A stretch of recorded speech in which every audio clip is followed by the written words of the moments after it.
Caros amigos, bem-vindos a mais um episódio de Hoje no Mundo Militar, um canal exclusivamente dedicado à discussão de temas militares atuais. No primeiro vídeo da série Armas Nucleares, farei uma síntese sobre a história dessas armas terríveis e o papel decisivo que elas desempenharam no mundo após o fim da Segunda Guerra Mundial. No dia 6 de agosto de 1945, o mundo assistiu ao primeiro ataque atômico da história.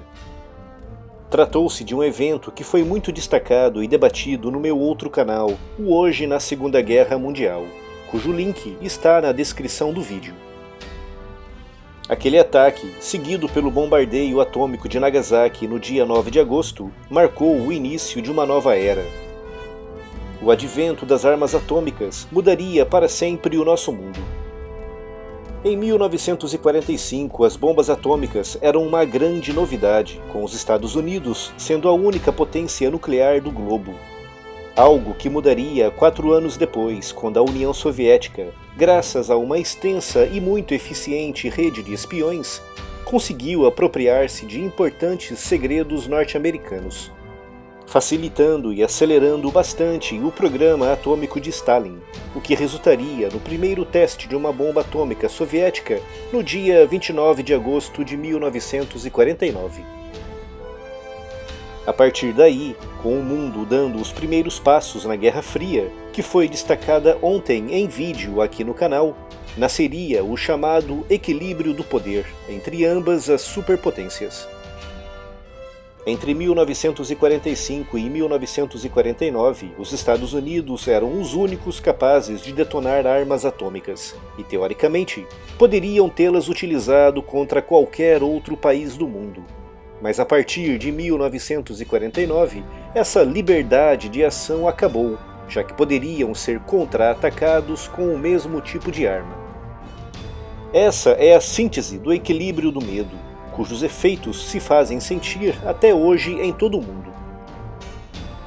Aquelas primeiras bombas atômicas eram pesadas e muito pouco práticas, pesavam toneladas e eram muito difíceis de serem transportadas e lançadas. Durante os anos 50 e princípios dos anos 60, grande parte dessas bombas só podiam ser lançadas a partir de bombardeiros pesados e lentos, que, regra geral, tinham pouca capacidade defensiva. De acordo com alguns estudos norte-americanos dessa época, estimava-se que em caso de guerra aberta contra a União Soviética, de cada 100 bombardeiros que decolassem com bombas atômicas, apenas cerca de 2 seriam capazes de lançar as suas bombas sobre os seus alvos. Por esse motivo, as primeiras bombas atômicas eram grandes e com um poder tremendo de destruição. Essa tendência foi ainda mais reforçada a partir de 1951 e 1953, ano em que os Estados Unidos e a União Soviética testaram as suas primeiras bombas de hidrogênio. Ao contrário das bombas atômicas, que eram baseadas na fissão de grandes e pesados núcleos atômicos, em geral urânio ou plutônio, as bombas de hidrogênio, também chamadas de termonucleares, funcionam com base no princípio da fusão de núcleos leves de isótopos de hidrogênio.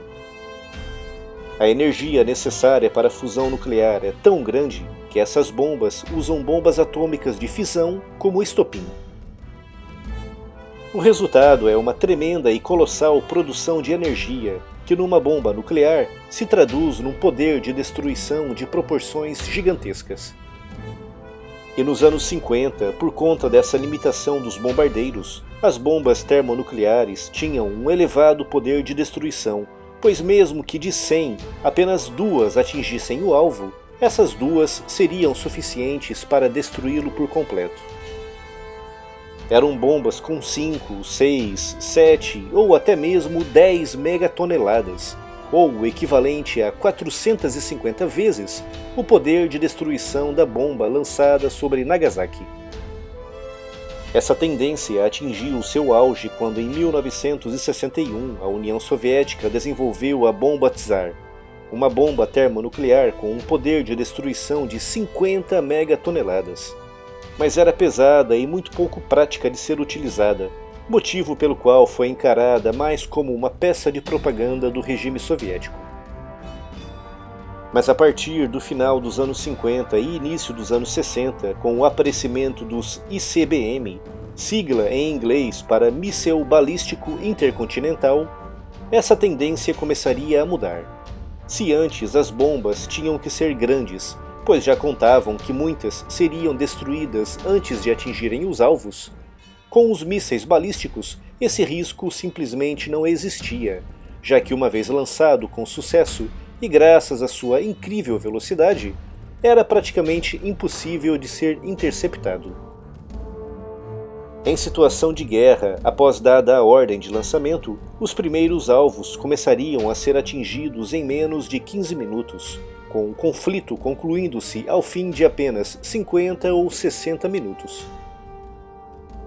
E foi por isso que nos anos 60 as potências nucleares começaram a desenvolver bombas cada vez menores e mais compactas, montadas em mísseis cada vez mais poderosos e fiáveis. Foi também graças aos mísseis intercontinentais que a exploração espacial ganhou um grande impulso, com Yuri Gagarin tendo sido lançada ao espaço em 1961 graças a uma variação do míssil balístico soviético R-7. Nos anos 70, a prioridade das superpotências era o desenvolvimento tecnológico de mísseis balísticos e a miniaturização das bombas nucleares. Começaram a surgir mísseis balísticos com múltiplas ogivas nucleares, com os modelos mais modernos sendo capazes de atingir até 12 alvos diferentes. A era das grandes bombas termonucleares com muitas megatoneladas de poder de destruição já passou, e hoje em dia, essas pequenas e compactas ogivas são armadas com bombas com apenas algumas poucas centenas de quilotoneladas. Mesmo assim, fortes o suficiente para cada uma ser capaz de destruir cidades inteiras. Um míssil intercontinental norte-americano do tipo Trident II, tipicamente lançado a partir de submarinos nucleares, é capaz de carregar até 12 ogivas, cada uma delas com uma potência que pode variar entre as 100 e as 500 quilotoneladas. Só em termos de comparação, a bomba atômica que arrasou completamente a cidade de Hiroshima em agosto de 1945 tinha apenas 16 quilotoneladas, o que dá uma ideia do terrível poder de destruição dessas armas. Como referi no início do vídeo, o medo de ser retaliado com armas igualmente poderosas é que evitou, até agora, que armas nucleares fossem utilizadas entre países detentores dessa tecnologia, o tal equilíbrio do medo que já falamos há pouco. Na opinião de muitos estudiosos, foi esse medo que impediu o mundo de mergulhar numa devastadora e potencialmente apocalíptica Terceira Guerra Mundial. Para além dos Estados Unidos e da Rússia, apenas o Reino Unido, a França, a China, a Índia, o Paquistão, a Coreia do Norte, Israel e África do Sul possuem bombas nos seus arsenais, ou ao menos a capacidade para as construir. Mas o maior número de bombas esteve sempre e continua ainda nas mãos dos Estados Unidos e da Rússia. No auge da corrida armamentista nos anos 70 e 80, estima-se que a União Soviética chegou a ter em seu poder mais de 25 mil ogivas atômicas, com os Estados Unidos com cerca de 15 mil.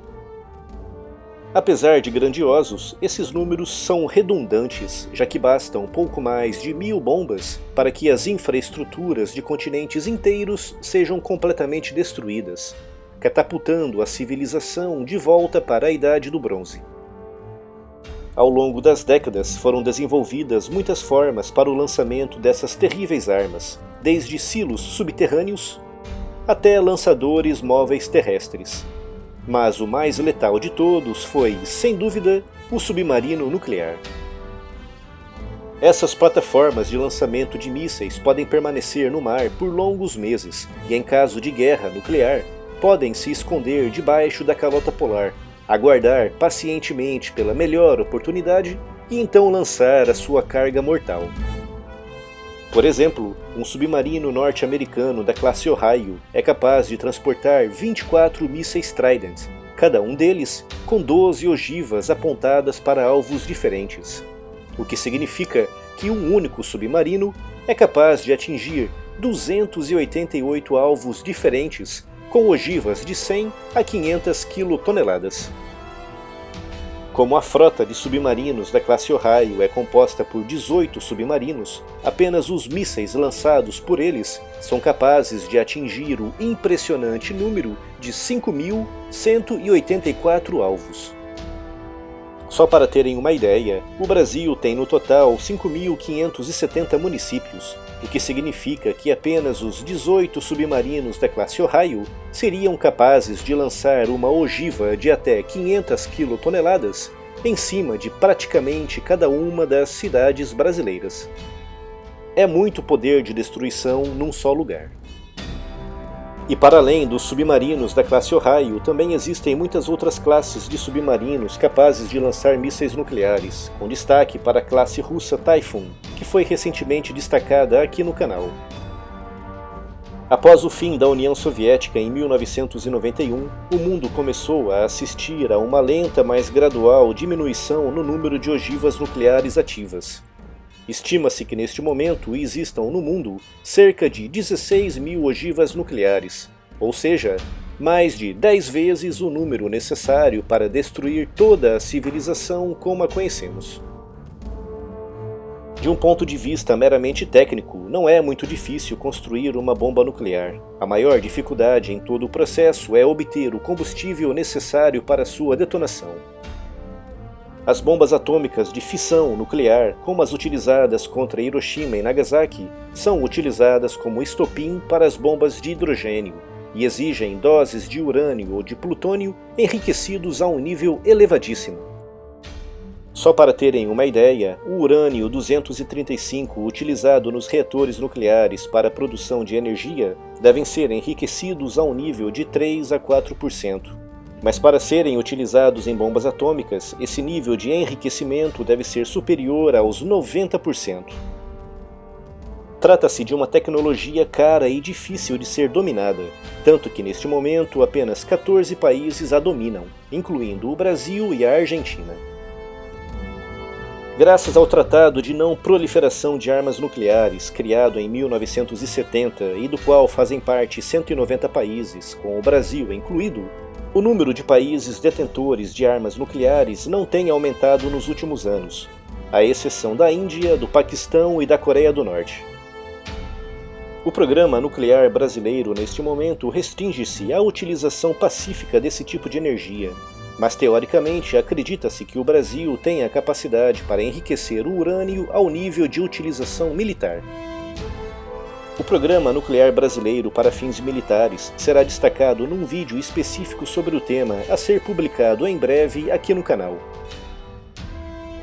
Desde 1945 até os dias de hoje, as armas nucleares evoluíram bastante, e pela primeira vez na história da humanidade, temos a real capacidade de não apenas extinguirmos a nossa espécie, mas também todas as espécies do nosso planeta com o pressionar de um simples botão. É uma arma terrível, mas que serviu para garantir um equilíbrio tenso nas décadas que se seguiram ao fim da Segunda Guerra Mundial.